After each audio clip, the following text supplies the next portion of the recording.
এই ভাগবত কথার সৌভাগ্য লাভ করালেন শৃঙ্গিমণি অভিশাপ দিয়ে। দেখুন, অভিশাপ যদি না দিতেন পরীক্ষিতকে, তাহলে পরীক্ষিত হয়তো বিষয়ী হয়ে বিষয় ভোগী করত। বিষয়ী হয়ে বিষয় ভোগ করানোর থেকে তাকে অভিশাপ দিয়ে ভগবত চরণ প্রাপ্তি করিয়েছেন। এ কি কম বড় সৌভাগ্যের কথা? এ অনেক বড় সৌভাগ্যেরই কথা। তাই আজ পরীক্ষিতের পরিমিত আয়ুর অন্তিম দিবস।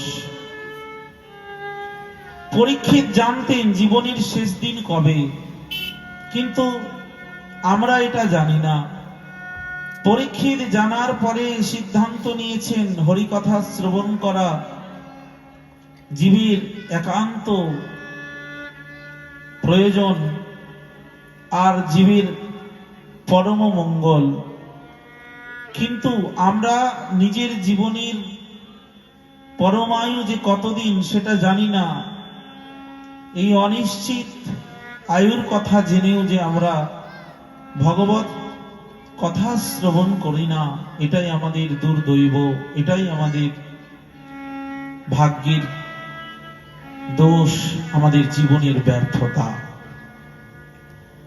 তো যদি কেউ সময় থাকতে এটা উপলব্ধি করতে পারে যে পরীক্ষিত জানা সত্ত্বেও যে আমি কবে এই পৃথিবী ছেড়ে চলে যাব, এটা জেনেও পরীক্ষিত ভগবত শরণাগতি গ্রহণ করেছেন, আর আমরা জানি না, আমাদের অবস্থা পরীক্ষিতের থেকে আরোই খারাপ।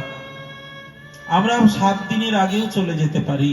পরীক্ষিত তো ব্রহ্মশোকগ্রস্ত, তিনি যাবেন ধরাধাম ছেড়ে, ইহা সত্য, কিন্তু 7 দিনের আগে যাবেন না।